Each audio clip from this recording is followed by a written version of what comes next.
Hello guys, मेरा नाम है शशांक बेलवाल और आज की इस वीडियो में मैं एक ओनरशिप रिव्यू लेके आया हूँ। एक्सेस 125 सुजुकी की ये स्कूटी है। इसके ओनर हैं हमारे साथ। और भाई वेलकम टू द चैनल। क्या नाम है आपका? मेरा नाम आनंद कुमार है। तो भाई बताइए कि आपकी जो स्कूटी है ये कौन सा मॉडल है और कौन सा कितने में आपने बाय करी थी? तो ये जो हमारा मॉडल है वो 2017 का है और स्पेशल एडिशन के साथ जो पड़ी थी ये हमें, ये आप देखेंगे यहाँ पे स्पेशल एडिशन दिखाई देगा। अच्छा। स्पेशल एडिशन में मैं ये चीज़ बताना चाहूँगा क्या खास नया था। अच्छा। तो साइड मिरर थे जो कि इस तरीके से गोलाई में आते हैं और एलॉय व्हील था डिज़ाइन में, और ये डिस्क ब्रेक जो थी वो हमारी चॉइस थी कि हमें लेने या नहीं लेने। तो डिस्क ब्रेक इस स्कूटी में, पर्टिकुलर स्कूटी में ऑप्शनल है, तो आप चाहते तो ड्रम ब्रेक भी ले सकते थे। हाँ, ड्रम ब्रेक भी ले तो सकते प्राइस डिफरेंस क्या था? मतलब इसमें हमें 5,000 रुपये एक्स्ट्रा देने पड़े थे डिस्क ब्रेक में। अच्छा। और स्पेशल एडिशन के साथ ही हमें 82,000 मतलब 42,000 रुपये की पड़ी, 42,000 की पड़ी थी। और विदाउट स्पेशल एडिशन की ये हमें 76 की पड़ रही थी। हाँ, तो जैसे कि हमारे कुछ व्यूवर्स होंगे जिनको ड्रम ब्रेक पसंद होगा या फिर डिस्क ब्रेक पसंद होगा, तो आनंद भाई एक बार बताओ कि ये कितना प्रैक्टिकल है डिस्क ब्रेक? आपको डिस्क ब्रेक बेटर लग रहा है या फिर ड्रम ब्रेक? मतलब ये हमने तब दुकान पे ले रहे थे तो उससे पूछा सर्विस सेंटर पे कि स्कूटी में क्या ज़्यादा बेहतर है। तो ड्रम ब्रेक में मतलब 2 या 3 सर्विस के बाद उसके जो पैड होते हैं वो बदलवाने ही पड़ते हैं। अच्छा। लेकिन 2017 से लेके मैं आज तक की बात करूँ, हमने टच भी नहीं करवाया अपना डिस्क ब्रेक और फर्स्ट क्लास चल रहा है कंडीशन में। अच्छा, तो ड्रम मतलब आपको लग रहा है कि ड्रम ब्रेक से बेटर है डिस्क ब्रेक? बेटर है। और ब्रेकिंग तो अच्छी हो ही जाती है। सिस्टम अच्छा है क्योंकि तब हम पीछे के लगाएं तो 40% आगे के काम करते हैं, 60% पीछे के काम करते हैं। अच्छा। और तब हम फ्रंट दबाते हैं तो 80% आगे के काम करते हैं, 20% पीछे के काम करते हैं। इस तरीके से इसका ब्रेकिंग सिस्टम का। तो आपको कम से कम स्कूटी का 5 साल हो गए। हाँ, 5 और आपने इतनी अच्छी मेंटेन करी है, तो कितना चला चुके हैं आप अभी तक स्कूटी को? अभी मैं आपको दिखाऊँ, यहाँ पे आप मीटर देखेंगे तो लमसम 22,000 के करीब चल चुकी है। तो 22,000। अच्छा, ये तो काफ़ी बड़ा रन है। तो गाड़ी का रोज़ का रन कितना होता है आनंद भाई? तो जैसे कि रोज का रन है 30 किलोमीटर अराउंड, और कभी कभी मार्केट जाना पड़ जाए तो 50 से भी ऊपर निकल जाता है। मगर अच्छा। 30 तो आप 100% मानिए पर डे। अच्छा, तो 30 किलोमीटर में आपको 5 साल हो गए चलाते चलाते, तो 5 साल में कितनी सर्विस आप करा पाए अभी तक? करा चुके हैं मतलब 7-8 सर्विस करवा ली है। अच्छा। और जैसे कि लॉकडाउन लग गया था बीच में, तो वहाँ थोड़ी सी प्रॉब्लम पड़ गई थी कि सर्विस एक्सटेंड कर दी थी, क्योंकि हमारा 5 साल तक फ्री सर्विस थी तो अच्छा। एक्सटेंड कर दी थी। लेकिन अब आके ख़त्म हो गई हैं, तो अब हम पेड सर्विस करवाते हैं। पेड सर्विस मतलब मैं बात करूँ, जैसे कि आप ऑयल डलवाते हैं तो आपको 550 रुपये ही पे करने होते हैं और आपकी पूरी सर्विस हो जाती है। और जब फ्री सर्विस थी तो उसमें लेबर नहीं लगता होगा? हाँ, लेबर तो चार्ज नहीं लगता था, बाकी ऑयल के पैसे हमें देने पड़ते थे। तो उस समय कितने की पड़ती थी जब ये फ्री सर्विस आती थी? मतलब उस टाइम थोड़ा सा मैं बात करूँ, फ्लैक्चुएशन की वजह से ऑयल प्राइस भी बढ़ गए, लेकिन हमें उस टाइम 170 रुपये लगते थे। अब ऑयल का प्राइस ही 225 रुपये हो गया। हाँ, तो प्राइस का डिफरेंस यही है कि मतलब लेबर 300 रुपये के करीब लेबर है। अराउंड 300 रुपये। अच्छा, तो भाई एक बात बताइए कि आपने 22,000 के करीब चला ली, तो आपको अच्छा एक्सपीरियंस हो गया होगा कि बाइक स्कूटी चलती कैसी है। हाँ, मतलब अच्छा। तो स्कूटी का मेरा ये सवाल है कि इसकी राइड क्वालिटी, सस्पेंशन और एवरेज, इन तीनों को आप समराइज कीजिए। आप जैसे कि मैं बात करूँ राइड क्वालिटी, तो बैलेंस अच्छा है स्कूटी का, फर्स्ट क्लास चलती है। अलाइनमेंट में मुझे आज तक कोई प्रॉब्लम नहीं हुई। हाई स्पीड पे? हाई स्पीड पे नहीं प्रॉब्लम हुई, लेकिन मैं हाई स्पीड चलाते नहीं, मतलब मैं अपनी बात करूँ तो मैं कभी 70 या 80 तक नहीं पहुँचा हूँ, मैं 60 ही मैक्स। अच्छा, तो आपने मैक्स इसकी चलाई नहीं है अभी तक? मैक्स इसकी चलाई नहीं है क्योंकि थोड़ा सा स्कूटी के मामले में डर लगता है। चलो, स्कूटी तो होती ही है स्लो स्पीड पे चलाने के लिए।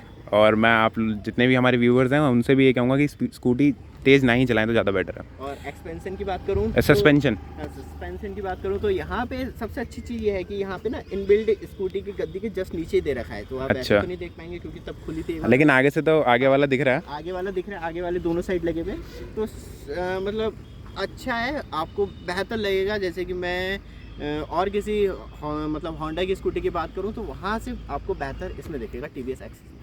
अच्छा, तो TVS एक्सेस का जो मेन राइवल है एक्टिवा 125 आती है, तो आपने एक्टिवा 125 चलाई है?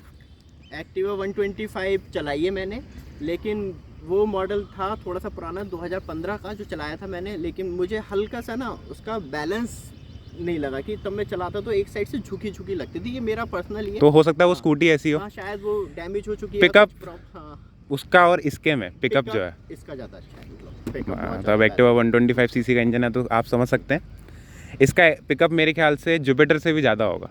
हाँ जुपिटर एक तो जो- छोटी गाड़ी है। हाँ, और थोड़ा सा इसका थोड़ी सी इंजन भी compact छोटा है, लेकिन ये अच्छा। थोड़ा लंबा भी है। तो ये हो गया गाड़ी। तो अब आपको जिस हिसाब से लग रहा है कि आपने ली है स्कूटी, तो आप सेटिस्फाई हैं इस कार स्कूटी से? सेटिस्फाई मतलब मैं इसके प्राइस के मामले में बात करूं, क्योंकि हाँ। एक चीज़ मैं बताना चाहूँगा, जैसे कि अभी हमने जो 82,000 की ली थी वो 2017 में ली थी। अब जो इसका नए वेरिएंट आ गए हैं वो 135 से ऊपर निकल गए हैं, 1,35,000 से ओह, ऊपर निकल गए हैं। अच्छा। लेकिन अब ये हमारी 90,000 में जा रही, मतलब 5 साल पहले खरीदी और लमसम 8,000 रुपये का प्रॉफिट दे के ये आज भी सेल के लिए वापस जा रही है। तो ये तो अच्छी बात है कि आपको मतलब प्राइस का प्रॉफिट हो रहा है। अब जो BS4 वेरिएंट है ना, BS4 है, BS6 है? BS6 ही है ये। अच्छा, तो उसमें अब जो नए वेरिएंट्स आ रहे हैं, अब 135 वो डिमांड रख रहे हैं, तो उसमें क्या नए फीचर्स हैं और इसमें क्या नहीं है? मैं बात करूं, आपको टेक्नोलॉजी से प्यार है तो आप ज़रूर थोड़ा सा चूज़ कर सकते हैं, क्योंकि वहाँ पे आपको मेनली डिजिटल मीटर मिलता है देखने के लिए, जिससे आप ब्लूटूथ कनेक्टिविटी ले सकते हैं। तब आप मोबाइल से ब्लूटूथ कनेक्टिविटी ले लेते हैं, मतलब आप उस पर मैप चला सकते हैं, गाड़ी को टर्न ऑन मोबाइल से कर सकते हैं और आपकी ट्रैकिंग कर सकते हैं। ये तरीके की फैसिलिटी मिल जाती है। बाकी मैं अगर पर्सनली चाहूँ तो मैं हूँ थोड़ा ओल्ड स्कूल टाइप का, तो मुझे तो ये सुइयाँ अच्छी लगती हैं। मतलब मेरा भी वास्तविक मानना यही है कि ज़्यादा टेक्नोलॉजी में ना जाके आप नॉर्मल लेते हैं, क्योंकि वो ख़राब होने के ज़्यादा चांसेस रहते हैं। और पूरी गाइस, अगर आप ये देख रहे हैं यहाँ तक, तो इसमें सर्विस का भी इंडिकेशन आता है, तो आप उसी हिसाब से सर्विस करा रहे हैं इसकी? सर्विस करवा रहा हूँ, जैसे ही हाँ। इंडिकेट आता है तो वहाँ पे सर्विस हो जाती है इसकी। अच्छा, तो बाकी कभी ऐसा फील होता है कि आपको कि मैं अगर आपने मतलब डबलिंग, अगर इसमें 2 लोग बैठे हैं तो गाड़ी बैठ रही हो, स्कूटी बैठ रही हो, ऐसा कुछ फील हुआ है? मतलब हमने कभी कभी ऐसी सिचुएशन हो गई 3-3 बैठ के चले, तब भी पिकअप के मामले में कहूँ या ऐसा नहीं लगा कि हाँ मुझे कोई बैलगाड़ी खींचनी पड़ रही है, वो फीलिंग कभी नहीं आई। बात करूँ इसके स्टोरेज के बारे में तो थोड़ा सा स्टोरेज, हाँ, स्टोरेज चेक करा देते हैं। तो यहाँ पे आपको इसमें बस एक थोड़ा सा लेक दिखाई देता है, जब आप पेट्रोल भरवाते हैं तो आपको लमसम पूरा ये डिग्गी ये खोल के, हाँ, ये इसका एक डाउन साइड हवा। मगर इसके जो नए वेरिएंट में वो पीछे के साइड दे दिया है, तो जैसे तो यहाँ पे सुजुकी लिखा हुआ वहाँ पे दे दिया है, तो वो सीन अब खत्म। वो खत्म कर दिया है। चलो, ये तो थोड़ा सा सही है। अब बात करते हैं मेन, भाई गाड़ी एवरेज कितना देती है प्रति लीटर? अब एवरेज की बात करूं तो यहाँ पे थोड़ी सी कहानी अटक जाती है। हाँ। क्योंकि मैं और किसी स्कूटी के कंपैरिजन में कहूँ थोड़ा सा कम देती है ये। हाँ। 35 से 40 का एवरेज देती है। 35 से 40, चाहे कैसी भी कंडीशन में चलाओ, थोड़ा सा मतलब नॉर्मल इकोनॉमी वे में चलाओ तो हाँ। लोकल सिटी में चलाएंगे तो 35 से ऊपर नहीं देगी। तब आप लॉन्ग रूट पे जैसे कि मैं जाता हूँ तो वहाँ पे मुझे 40 तक का दे देती है आराम से। अच्छा, और फिर इसका इंजन भी थोड़ा बड़ा है, 125 सीसी है, तो हाँ, इंजन भी थोड़ा सा बड़ा है और परफॉर्मेंस भी थोड़ा सा बेटर है। तो पेट्रोल थोड़ा कम पी रही है तो परफॉर्मेंस नहीं दे रही, परफॉर्मेंस अच्छा दे रही है। तो वो है, तो गाड़ी का एवरेज जो है गाइस वो 35 से 40 का है। तो आप ये बताइए कि आप अगर इस गाड़ी से सेटिस्फाई हैं तो क्या आप लोगों को इस गाड़ी को, मतलब स्कूटी को लेने के लिए कहेंगे?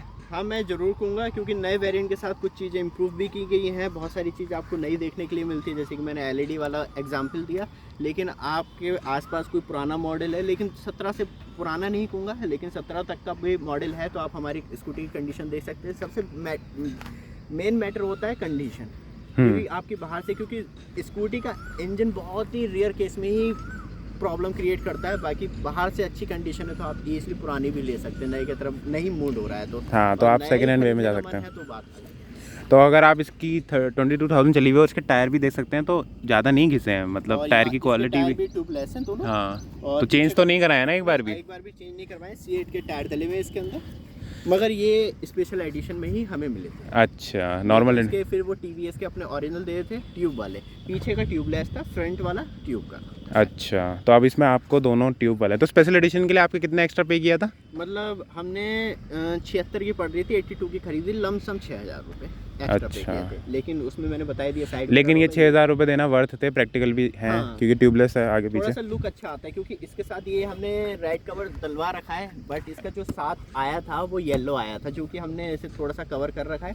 और ये भी हमने वही डलवाया था कंपनी से, तो एक्सिस 125, और यहाँ से ही खरीदी थी हमने सुजुकी कृष्णा सुजुकी से। अच्छा, तो अब अगर मैं बात करूँ, स्कूटी को आपने ले लिया, इसकी मेंटेनेंस भी आपने बता दी कि सर्विस में इतने पैसे नहीं लग रहे हैं, तो जिस हिसाब से आप चला रहे हो, क्या इसमें चलाते चलाते वाइब्रेशंस बढ़ी हैं, कि लग रहा हो कि यार अब पुरानी हो रही है स्कूटी, या फील दे रही हो कि यार स्कूटी पुरानी हो रही है समय के साथ? ये क्योंकि एक्टिवाज में है ऐसा कि वो थोड़ी सी खड़क सी जाती हैं, कहने का तरीका, ऐसा फील हो रहा है? ये ये चीज़ बड़ी अच्छी की कि वाइब्रेशन के लिए ना, स्पेशली टीवीएस वालों की बात करूं तो वो वाइब्रेशन सुजुकी। हाँ मतलब टीवीएस सुजुकी हो, हाँ तो यहाँ पे मतलब मैं बात करूं कि वाइब्रेशन उनके पास पूरा सेटअप है कि जो हल्का सा वाइब्रेट करते हैं तो उस पार्ट्स को वो रीड कर सकते हैं मशीन के द्वारा, पूरी मशीन कनेक्ट कर लेते हैं और फिर वाइब्रेशन अच्छा, इसका ECM से कनेक्ट करके। तो एक थोड़ा तो सा ये अच्छा चीज़ लगा। अच्छी है गाइस। और ये जो ओनर है हमारे, ये गाड़ी से सेटिस्फाई हैं, तो आप चाहें तो स्कूटी को बाय कर सकते हैं, जो कि अब रेट आपको बताई दिए हैं। बाकी अगर वीडियो ज़रा सी भी हेल्पफुल लगे तो प्लीज़ लाइक कीजिए, सब्सक्राइब कीजिए चैनल को और शेयर कीजिए इस वीडियो को। ऐसे ओनरशिप वीडियोज़ और लेके आता रहूँगा। तो थैंक्स फॉर वॉचिंग, बाय।